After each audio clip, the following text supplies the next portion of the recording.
Book 1 Chapter 18 On Janaka's Instructions to Shuka Deva. Maharshis, when King Janaka heard of the arrival of Shuka Deva, the son of his guru, he took his priest along with him and, attended by his ministers, came before him in a pure spirit. Then he duly worshipped Shuka, offering him padya, arghya, an excellent seat, and a cow yielding milk. He then inquired about his welfare. Shuka Deva duly accepted all the things offered by the king, informed him of his well-being, and inquired about the king's welfare in return. He then took his seat at ease on the asana. King Janaka, full of peace, asked the son of Vyasa, "O Mahabhaga, Muni Sattama, you are devoid of attachment and have no desires. May I inquire why such an honored person as yourself has come to me?" Shuka Deva said, "O great king, my father told me, O child, take a wife, for the householder's life is the best of all the ashramas. But I thought that it would be the source of my bondage to this world and, therefore, did not obey his words, though he was my highest guru."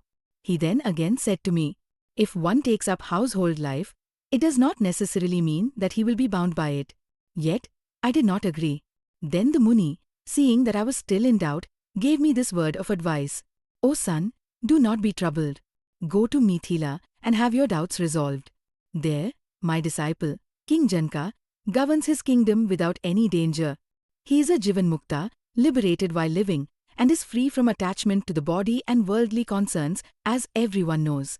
When that royal sage, Janaka, though governing his kingdom, is not bound by Maya, then, O son, why do you fear the samsara while living a life in the forest? Therefore, O Mahabhaga, trust me and marry. But if you still have doubts, go and see King Janaka. Ask him and clear your uncertainties, he will certainly resolve them. However, O son, after hearing him, return to me quickly. O king, when my father spoke thus, I came to your capital with his permission. O king, I desire nothing except moksha, liberation. Therefore, O sinless one, kindly advise me on what I must do to attain moksha. O Lord of kings, whether it is through practicing asceticism, visiting holy places of pilgrimage, observing vratas, vows, performing sacrifices, studying the Vedas, or attaining wisdom, whatever leads to moksha, kindly tell me." Hearing this, Janaka said, "O son of my guru, I will tell you what should be done by Brahmans who follow the path of moksha. Listen carefully. After receiving the sacred thread, a Brahman should live in the house of his guru to study the Vedas and Vedanta, and then offer dakshina, the prescribed fee, to his guru according to tradition. He should then return home, marry, and enter into the householder's life. He must lead a life of contentment, be free from desires, remain sinless and truthful, and earn his livelihood with a pure heart, adhering to justice and conscience. He should perform Agnihotra and other prescribed sacrifices. After having sons and grandsons, he should entrust his wife to the care of his son and embrace the life of a vanprastha, the third stage of life. That Brahman, being a knower of Dharma, must practice tapasya, austerities, and master his 6 passions, enemies of the mind. When he becomes disillusioned with the world and vairagya, dispassion, arises within him, he may enter the 4th ashrama, sannyasa, renunciation. A man should first fulfill his duties as a householder, and only when he has completely renounced worldly attachments does he become eligible for the sannyasa ashrama. A course contrary to this can never entitle one to the ashrama of sannyasa. This is the sacred and beneficial teaching of the Vedas, and it must hold true. It cannot be false. This is my firm belief. O Shuka, the Vedas mention 48 samskaras, consecrations, purificatory rites, out of which the learned Mahatmas have reserved 40 for householders and the last 8, sama, dhamma, etc., for sannyasins. This sacred tradition has been passed down from ancient times.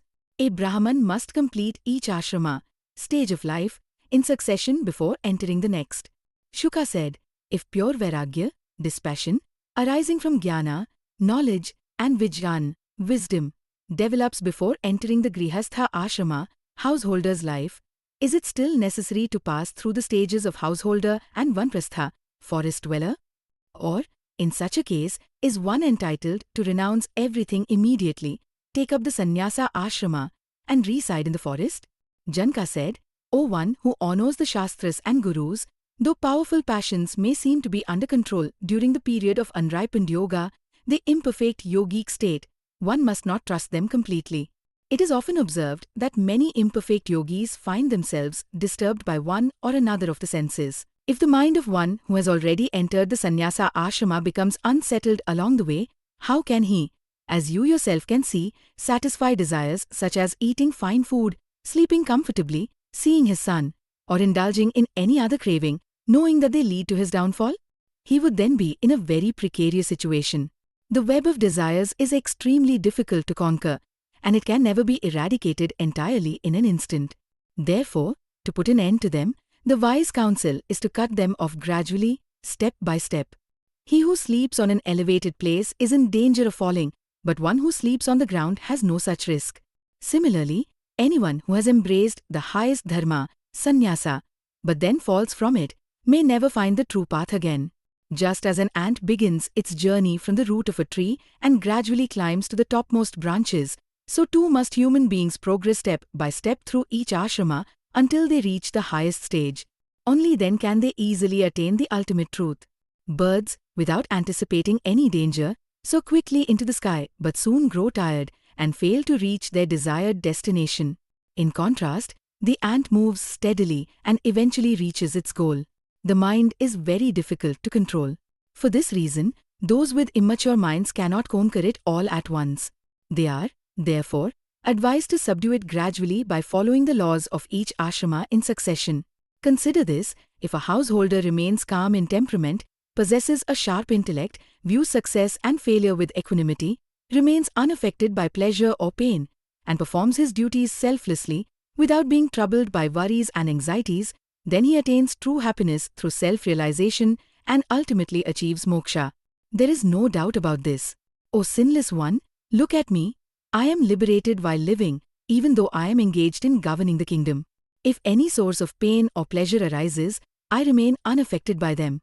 Just as I will attain videha mukti, liberation from the body, while freely wandering, enjoying various things as I please, and acting according to my will, so too can you perform your duties and ultimately attain liberation. O son of my Guru, according to the Vedanta Shastras, this material world, the cause of all illusion, is merely an object of perception. How, then, can this material substance, which is simply an object of sight, be the source of bondage to the Atman, the Self? O Brahman, though the 5 material elements can be seen, their qualities, gunas, can only be known by inference. Similarly, the Self is to be inferred. It can never be an object of sight. Moreover, this Self, which is known through inference, is changeless and without impurity or stain, and thus it can never be bound by the visible, ever-changing material world. O Brahman, this impure heart is the source of all pleasures and pains. When the heart becomes pure and tranquil, all things become fully pure as well. O Brahman, if frequent visits to sacred tirthas, pilgrimage sites, and repeated bathing there do not purify and sanctify one's heart, then all such efforts are in vain.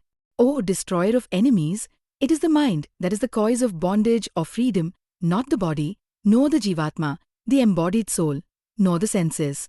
The Self or Atman is always pure consciousness and ever free. Therefore, in truth, it can never be bound. Bondage and freedom exist only in the mind. When the mind attains peace, the bondage of samsara also comes to an end.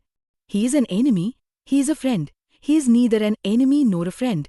All these thoughts reside in the mind and arise from duality. How can the idea of differences exist when everything is realized as the one all-pervading Self? Jiva is Brahman. I am that Brahman and nothing else. There is nothing further to discuss. It is due to duality that non-duality, Advait, appears unclear, giving rise to the perceived differences between Jiva, the individual soul, and Brahman, the absolute reality. O Mahabhaga, this difference arises due to avidya, ignorance, and that which removes this difference is called vidya, knowledge. The distinction between vidya and avidya should always be understood and remembered by those who are wise. How can one appreciate the pleasure of the cooling shade without first experiencing the scorching heat of the sun? Similarly, how can vidya, knowledge, be truly realized if avidya, ignorance, has not been experienced before? Sattva, rajas, and tamo gunas naturally reside in objects composed of gunas, just as the 5 principal elements naturally exist in substances made up of those elements. Similarly, the senses naturally function according to their own nature. How, then, can there be any stain on the Atman, which is ever unattached? Yet, to guide humanity, the high-souled beings always uphold the authority of the Vedas with the greatest care. If they do not do so, O sinless one, ignorant people would act lawlessly according to their own desires, like the Charvakas, and Dharma would perish. When Dharma perishes, the Varna-ashrama system will gradually decline. Therefore, the wise and well-wishers should always follow the path of the Vedas. Shuka said, O king, I have heard all that you have spoken, yet my doubt remains unsolved. O king, in the Dharma of the Vedas, there is himsa, the act of killing and causing injury. Yet, we also hear that himsa contains elements of adharma, sin. So how can the Dharma of the Vedas lead to moksha? O king, one can see with one's own eyes that the Vedas prescribe the drinking of somarasa, the killing of animals, the eating of fish and meat, and similar practices. Moreover, in the sacrificial ceremony called Sautramani, the ritual of drinking wine, and many other vratas are clearly mentioned. Even gambling is advised in the Vedas. So how can mukti be attained by following Vedic Dharma? It is heard that, in ancient times, there was a great king named Sasabindhu, who was highly religious, truthful, and devoted to performing sacrifices. He was exceedingly generous, protected the virtuous, and punished the wicked who had gone astray. He performed many yagnas, in which numerous cows and sheep were sacrificed according to the rules of the Vedas. Abundant dakshinas, sacrificial offerings, were given to everyone who participated in the rituals and performed their respective duties. In these sacrifices, the hides of the cows that were offered as sacrificial victims were piled up to such an enormous extent that they resembled a second Vindhyachala mountain. Then, as the rains fell, the dirty water flowing from this massive heap of skins formed a river, which was thereafter known as the Charmanvati River.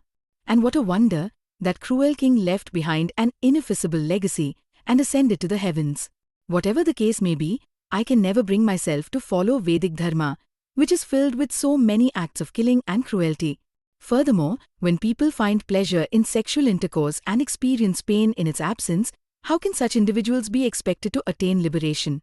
Janaka said, the killing of animals in a sacrificial ceremony is not considered himsa, violence.